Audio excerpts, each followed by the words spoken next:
Hello, everyone, and welcome to another episode of Get Out of Rap. Today, I'm joined by a friend of mine who I've known for a long time, and we're going to talk all things about his journey in contact centers and technology to cloud. It's going to be, we've got to be careful we don't reminisce too much, but I'd just like to welcome Luke Dobson of CloudCCaaS to Get Out of Rap. Hi, Luke. Hi, Martin. It's great to be here and good to see you. Yeah, well, and great product placement. For those of you watching on YouTube, you'll notice that Luke has supported me all through my podcast journey and has some Get Out of Rap merchandise. And it's testament to the man Luke is, actually, that he's always available for support and advice to anyone that he meets. So, Luke, let's start right at the beginning, and your people already may have noticed an accent. So I'm assuming you're starting the contact center world was the other side of the world. Yeah, it was, Martin. Yes, I grew up in Melbourne, just outside of Melbourne, and you know, when I was growing up, I really didn't know what I wanted to do. You know, from going to school or anything like that. So I just like living in the moment, and you know, this is probably got something to do with what's now referred to as my neurodiversity, but back then it was just called ADD. So you know, I just knew that in my career I didn't want to struggle for money. You know, so throughout school I studied sciences, mathematics, and accounting. But I wasn't really interested in doing that at university. So I got into an economics degree, which was all new to me. And going from a strict disciplined school to university, where they really didn't care if you turned up or not, was a really big change for me. A positive one? Well, it resulted in a lot of friendships, but maybe not some great outcomes for the study. So you know, I needed to get myself some more discipline. So you know, I decided that what I would do is get myself a job with a big company and do my university part-time. So you know, at the time, back in the early 90s, I printed out 15 copies of my CV, and I walked up and down the main business street, Collins Street in Melbourne, going into big businesses, trying to find their personnel department, which I found out at the time was now called human resources, and just giving over my CV, just presenting myself, trying to look for some work. And luckily, one of the big banks in Australia, Westpac, gave me an opportunity. So I started off as a teller, close to Melbourne, and that was my first job. And I continued my study part time, after that. And after a couple of years being a teller at Westpac, they started up this new thing called a contact center. And if you're working as a teller in a branch, the grade at the time for Westpac was an O2. So the O1 was the real entry level, O2 was the next level, and they were offering jobs at A1, which was 2 whole grades above a teller. So they put a lot of effort into the creation of the whole contact center delivery. So that was that's great. As I realized, it was not just the 5 weeks training. The IVR that they created was full transaction IVR. You could transfer money. This is now getting into the mid 90s, so it was a long time ago.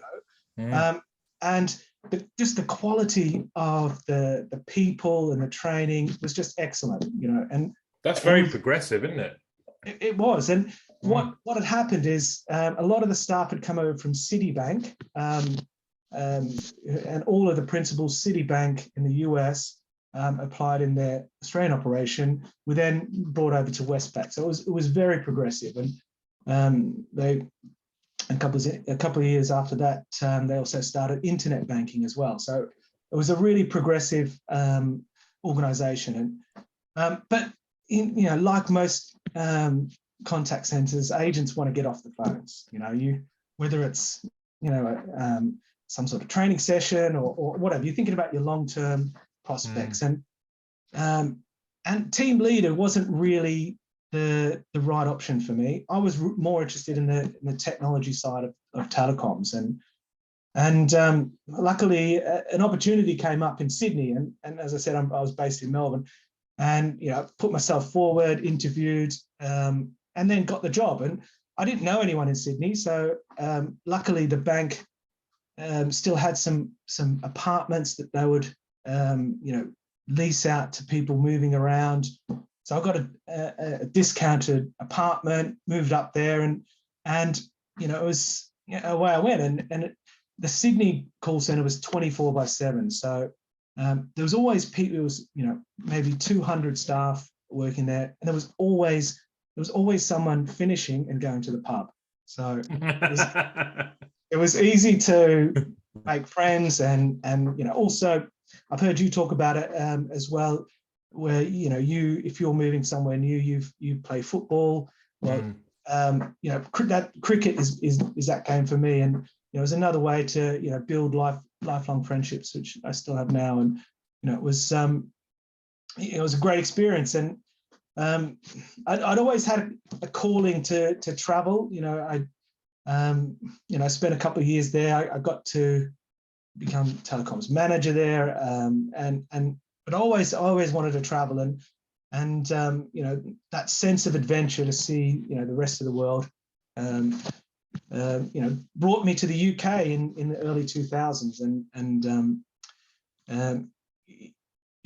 it was made a little bit easy because my sister was already over here. She lived in West London, like a lot of Aussies that come over here. So I started with her until she kicked me out, but got a job at a company which had the European base, and that was the original company that we worked at. It was called Sims at the time, but it was a great opportunity for my role there as a solutions analyst to do the whole project life cycle. So gathering the business requirements, doing the project management, and then implementing the technical side as well. It was, and I got to, meet some great people around Europe. I was more Europe focused than UK, and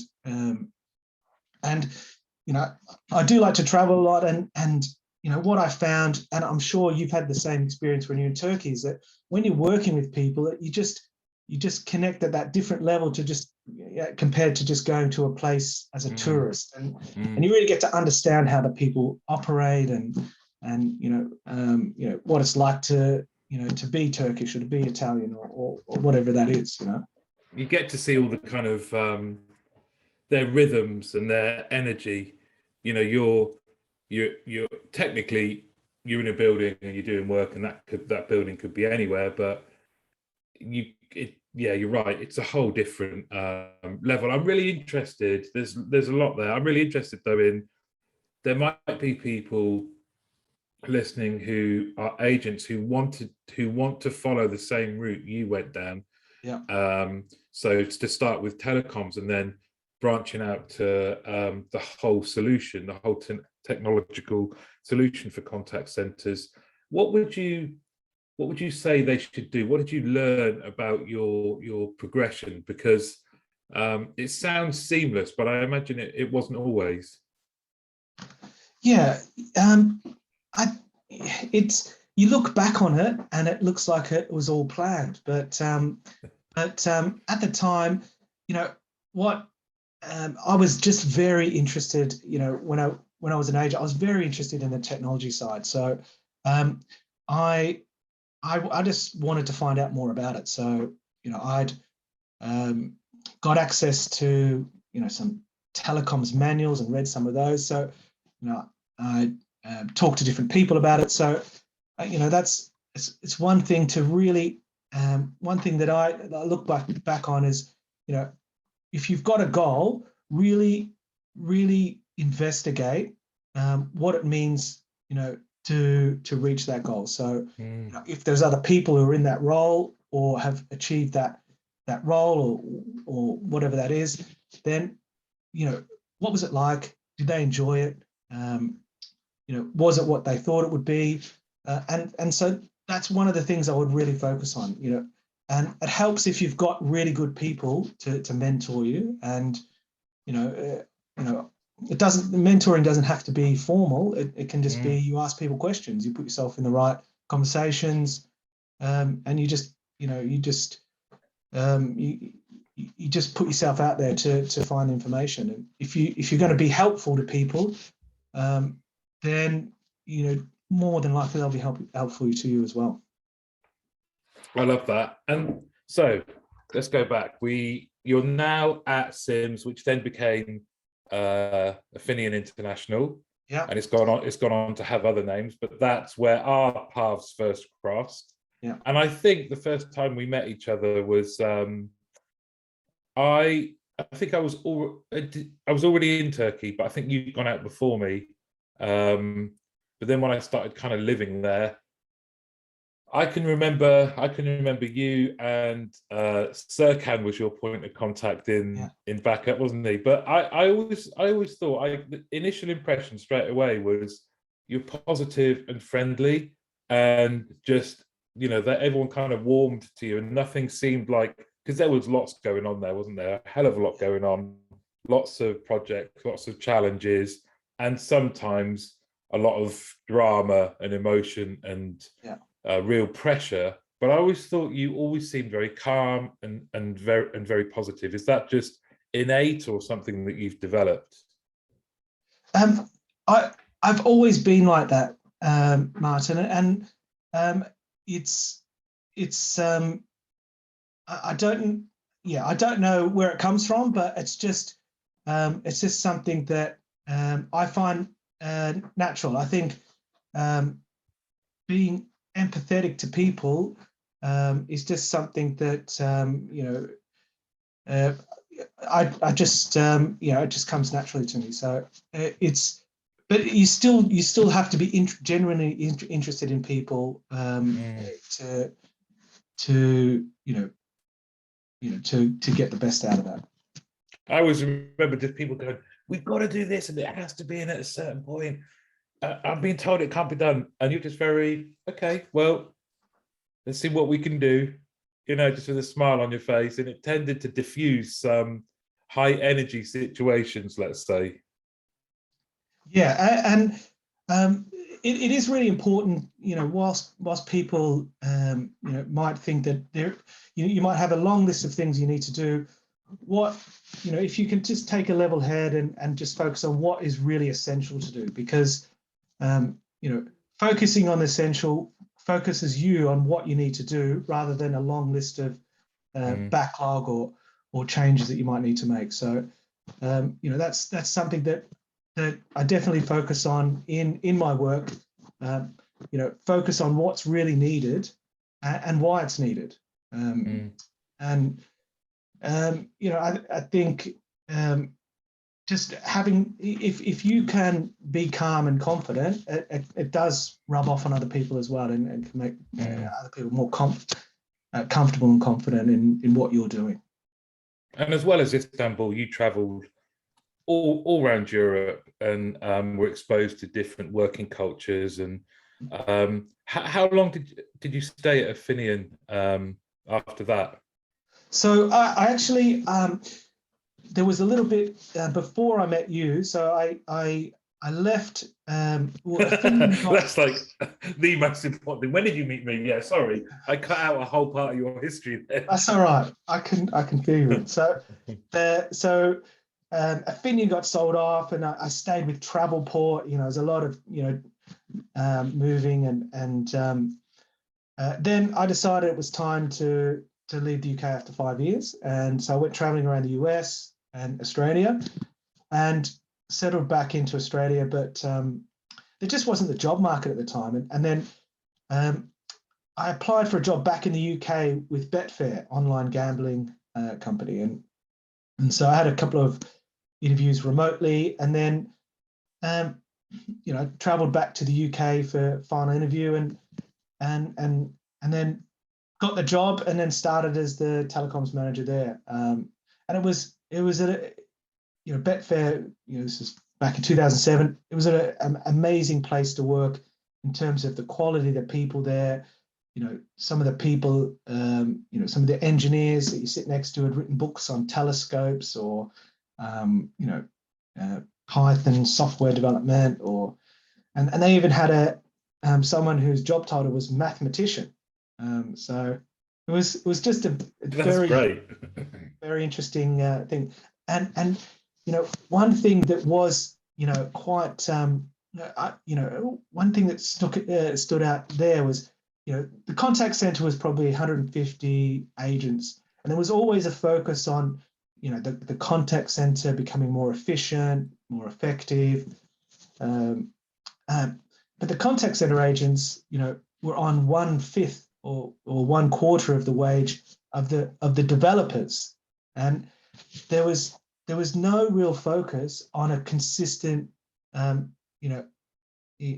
streamlined set of software development tools for the developers. So the efficiency of all those developers was impacted by that lack of focus. But the business was focusing on fine tuning someone who's on 18,000. So it was quite an interesting approach with because the contact center is seen as an operational cost. There's always that focus on that cost. That's and I spent 5 years there, and we had a period where there was a number of I think I had 4 IT directors in 6 months, and there's a lot of uncertainty with that kind of stuff, and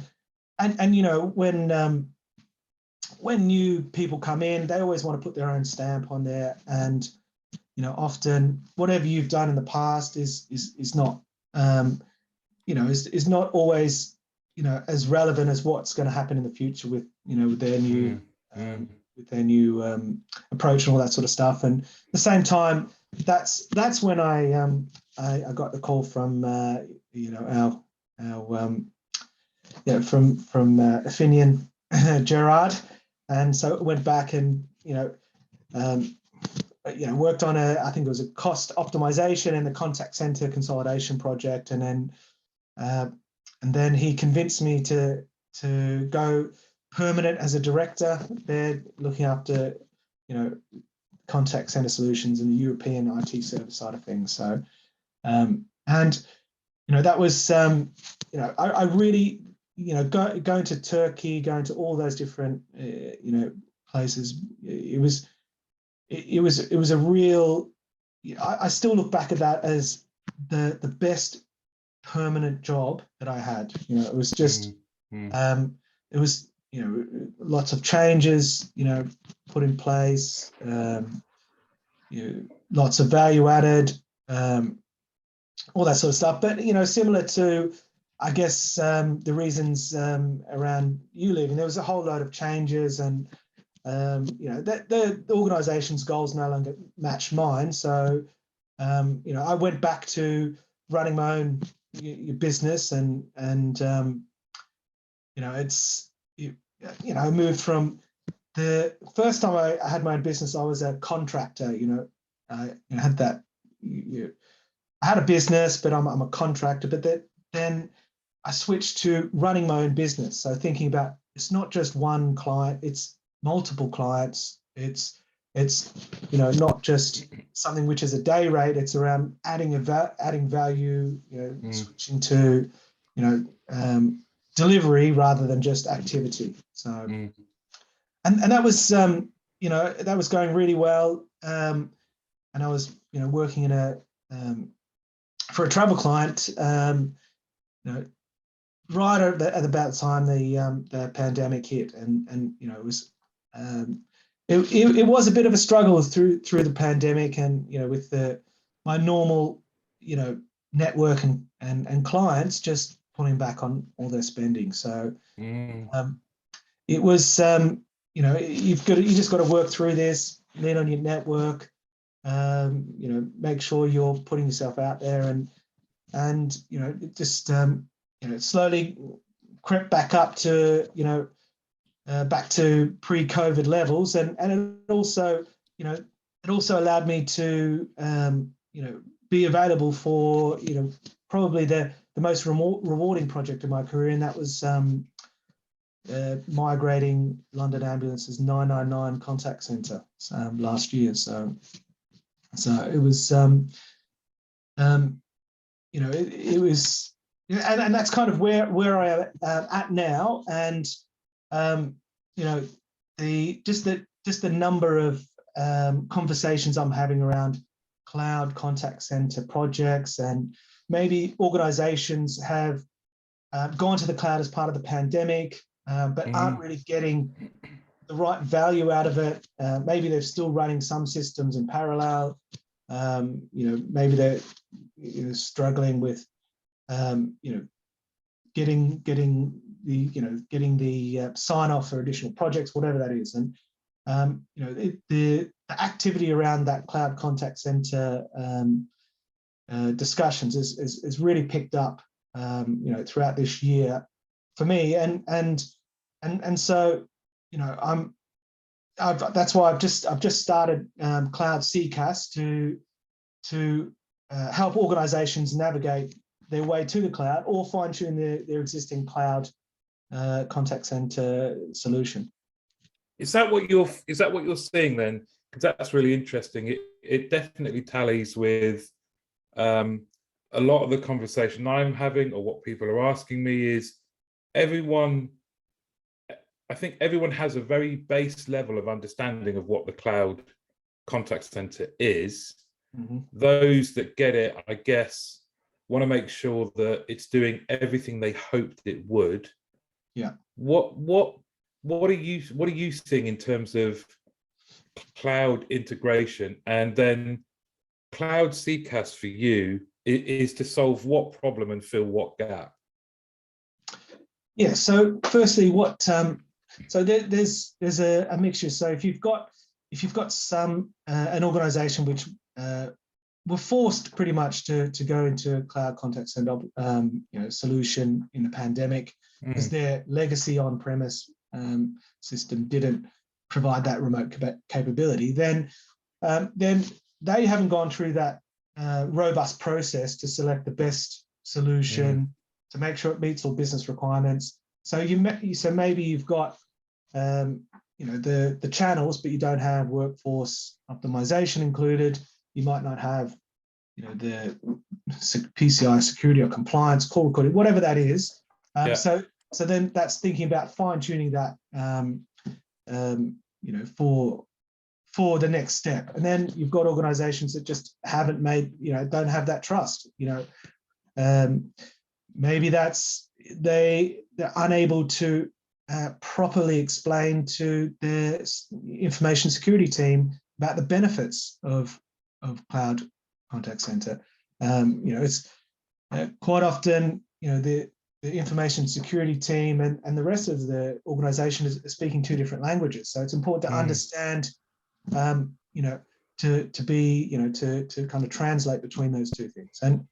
And really the benefits around the cloud contact center are all of the integrated channels, not just the channels that the customers see, but also the compliance side of things, whether that's call recording, PCI compliance, and the offerings now are more mature from some of the key players, and also organizations, cloud contact center organizations are popping up all over the place, and there's a lot of regional players. So you might have if you've got an operation in Croatia, you've got local companies there creating from the ground up cloud contact center in Croatian. So you've got that ability as an organization to either choose a global solution that meets the global requirements, or choose individual solutions for specific markets where there's no Croatian language, or there's no um, German, or whatever that language is. So and ultimately the other problems cloud contact centers is solving are having to constantly upgrade on-premise solutions. You've got not only the servers, the software, getting all the change windows. Oftentimes it'll be put in the budget to upgrade the system, but the project either gets put back, there's other change activities, and the organization wants to roll out product-related capabilities rather than upgrade the phone system or contact center. I can remember running operations, and the only time I saw the reps from a lot of these systems, they would just come onto the contact center floor and come over and say hello. And after a while, my response was, "Oh, hello, mate. It's an upgrade time, is it?" Because that was the only time. That's the only time they came around going, "Yeah, you don't upgrade, things will go bad." So, yeah, that I absolutely see that. The challenges, you mentioned a couple of them there in terms of successful cloud integration, or if you're starting that kind of journey, naturally people can come and speak to you. What are you seeing though? In terms of what challenges people are facing? Yes. Well, the larger the organization, I'm seeing the bigger the problems, and that comes down because it's a major change. And one of the things you've talked about on the podcast is not being able to articulate the value of the contact center. That's really important if you're going to switch from a CapEx model to an OpEx model, because rather than getting a whole load of funds every 3 years to upgrade your hardware and your perpetual software, you need to get a lot smarter about your business case around the costs of the agent software and the whole solution. So it does require a lot more thinking, around what value that the contact center offers. And thinking about if you're paying, let's say, £100 a month for a contact center license, that's significantly less than the $2,000, $2,500 you're paying for an agent. So whilst it looks like a big cost, the employee cost is a lot bigger than that technology cost. So and then because of that lack of clarity around the value, then the senior stakeholders may not have the buy-in for the transition. So it could be that some stakeholders like the technology they've got. They like to be able to manage their own system, and they like the way that the knowledge management systems, in a certain way. And but they may not know in the background that that's on a SharePoint 2007 system, which it's got a load of security flaws. So that's another thing. It's important to go through that organizational change, education for the key stakeholders to make sure they're on board. And it can also there could also be too many requirements. So organizations get stuck in what they're doing now to base their requirements rather than what's the art of the possible, and how to blend delivering a great service with streamlining what the actual requirements are. And it's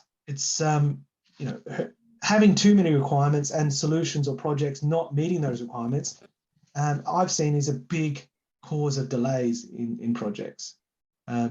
Sometimes they're valid requirements, but other times there's other ways to be able to get the value or do what you need to do with the solution, which takes less time and less effort. So Focusing on that is another key thing. And then really just, not having that organizational change capability. So there's not a culture of organizational change, communicating, educating, training, what's in it for me, all that sort of thing. It's really important, to make these transitions successful. Now we talked that's really helpful. I asked then the challenges and when you're starting on your journey, and you've pointed to some of the things that actually have wider reaching implications, don't they? Because it's about the organization, that kind of being adaptable to change and open to change isn't necessarily just about the cloud technology that they might be looking at, but it's kind of all things. What if you were talking to someone that hadn't heard of cloud contact centers, what would you be saying are the main benefits for it? So the positive aspects. The main positive aspects are the time to deliver is shorter than a traditional on-premise installation. You can flex up your capacity to meet different patterns of business activity, whether that's a new campaign, in retail, could be Black Friday, whatever that may be. So it allows you to have a solution which would more suit your business activity. It is easier to manage in terms of upgrades for the hardware and software, and it can give you that integrated view with a streamlined cost for the whole contact center technology. I think they're the main points for anyone thinking about cloud contact center. And from your point of view, kind of launching the business. Yeah. Again, I get your story is very kind of about entrepreneurial, and actually it's very cloud-like, really, when you think about it. Flexible, you can do it anywhere.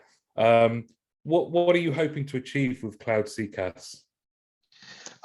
I really enjoy my job. I really like, talking to companies who have got problems around, their ability to deliver a better service, and I'm just looking forward to having some really good conversations, solve some problems for organizations, and then help them deliver on their objectives to, whether that's reducing the cost per transaction, to be able to have an integrated view, making their lives easier. If you can, I've throughout my career as a telecoms manager, I always focus on fixing all of the issues so that you could do the interesting stuff. So the stuff where, it's maybe adding more value, adding, ability to segment customers, in routing, or,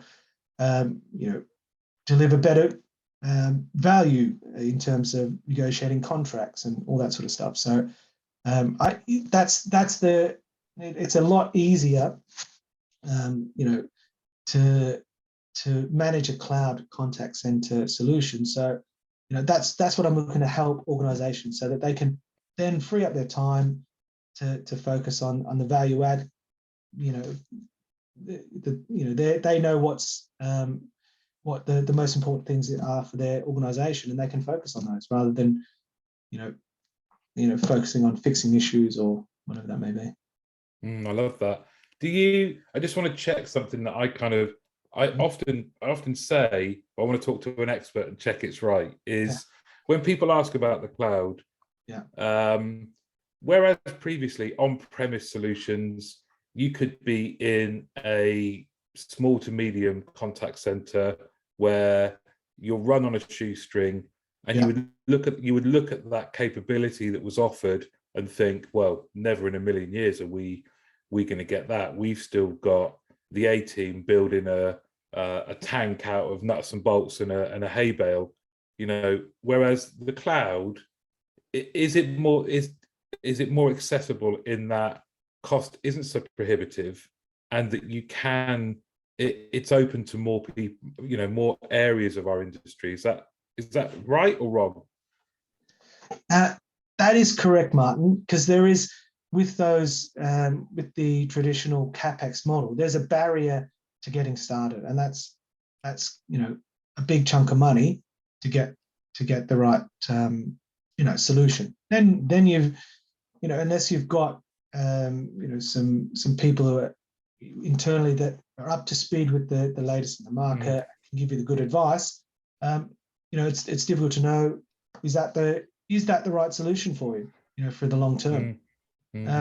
But the moving to the cloud gives you that ability to move faster, in terms of some of the leading organizations say, oh, we can have you up and running in 2 hours, but that's not practical in terms of real organizations and understanding requirements, all that sort of stuff. But yeah, it is it breaks down the barriers to be able to deliver that value quicker to any organization. It's exciting, really, isn't it? It's and when you look at our industry, given how long you've been in it, that you've worked in some really progressive places, and also that you have got to work with loads of different clients.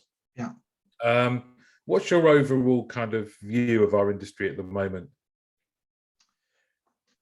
Well, I think I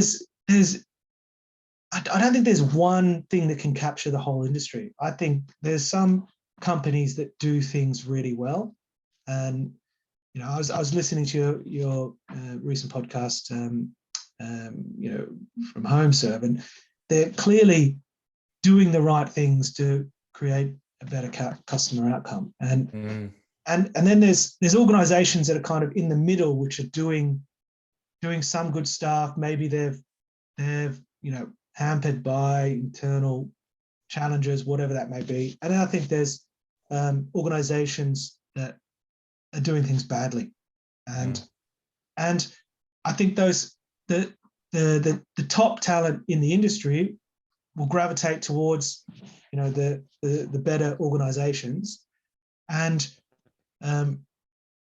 those at the bottom are going to have real problems with attrition, with delivering customer service, and I think it really is a mixed bag at the moment, and I think overall, though, I think the contact center industry is quite strong in terms of the outlook, in terms of growth, the focus on getting better, delivering a better customer service. I think that there are positive signs. I am an optimist myself, but I go back to my Westpac days, nearly 30 years ago, and it just, if you do things the right way, you get better outcomes. If you focus on the customer, train people right, thinking about what the customer really needs, and how you can make it easy for them. So I'm positive on the contact center industry. I think organizations will still do things really well. Some will do it pretty bad, and some will be in the middle. And I guess the context of our society at the moment and where the world is, it accentuates that. So if you're in the middle or you're doing things well, you're durable and you can go through this. If you're doing it bad, it kind of just accentuates and probably puts you under even more challenges and stress. But there's no time like the present for trying to get better, is there? Yeah, I mean, you can really, you can only compare yourself to yourself yesterday. You know, you I love that. Yeah. just just get better yourself. It's someone said to me, you know, like, I don't care how much money you've got. I only care how much money I've got. Right. So you should only, you can't control things outside of your control. So um, just just focus on getting better every day in whatever you're doing, and then you'll see progress if you keep What doing that. I love that. What excites you about the future, both for your company, CloudCCaaS, and the industry as a whole? Well, I'm excited about building the business, and then working, getting some. I've got a couple of projects on the go at the moment, and building those out, and then working with people that I have in the past that have, that I think are top notch as well. So I'm really looking forward to that. And as far as the industry, I'm looking, I'm looking forward to get more involved in the industry as well. So at conferences, events. That's something that I'm looking forward to. Now that we're coming out of COVID, people are starting to do in-person meetings. I've had a couple recently, so they're the things that I'm excited about. I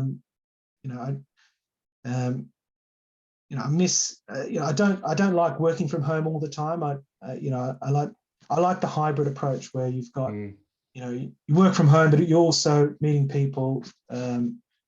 To build those, build those relationships. So that's what I'm looking forward to, in the near future. I'm going to put you on the spot here, Okay. because I know you've maintained some relationships with people that you've worked with across the globe. Yeah. Where was the favourite place that you worked?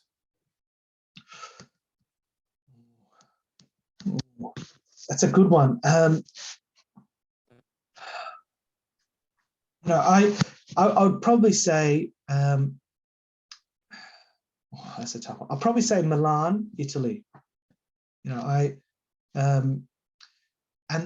the reason for that is where I grew up in Australia, there was a lot of people who had migrated from Italy after the Second World War, to Australia, and so there was a big Italian community, and so my understanding of Italian culture was based on the people that I went to school with, and working in Milan over a number of years, getting to know the people, it was totally different. The people that were friendly but respectful, and I do speak some Italian, so it was also something that was I wanted to improve my Italian as well. So I think I just Milan's not the most pretty of cities, but it's got a bit of an edge to it, and I just really liked it. Oh, that's brilliant. And the final one for me before we close is: do you still play cricket? I do, yes. Really? Cricket season just finished. What are you? I'm a wicket-keeper batsman. Oh, nice. Nice. I was going to say Jonty Rhodes, but that's the wrong country, isn't it? That is. Gilchrist. Was he? Yes, he was a right. wicket keeper. Yes. Would he be someone that you model yourself on? Look, when I said I wasn't sure what I wanted to do for a job at the start, I wanted to play cricket for Australia. Yeah. But whilst my temperament could handle it, my abilities could not. So sadly not, but I still try, and I really enjoy it. It's the camaraderie and the banter on the field as well. It's great, and my father is still 70. He's 75 and still playing cricket. So I hope to be Really. doing the same thing at his age as well. That's brilliant. That's brilliant. It's like you say, all the way through this, and as I said at the outset, you're a lovely bloke, and even though it's technology that you spend your time in, the focus on people has always been there and always will be. And you know, I certainly wish you well with your business, and long may it continue, and hopefully see you at an event or a conference soon. Thanks, Martin. I really appreciate you having me on. It was a great chat as always, and maybe you can tempt me one time to play my first 11-a-side game of football at Swindon. Yeah, by all means, you're always welcome. Everyone's welcome.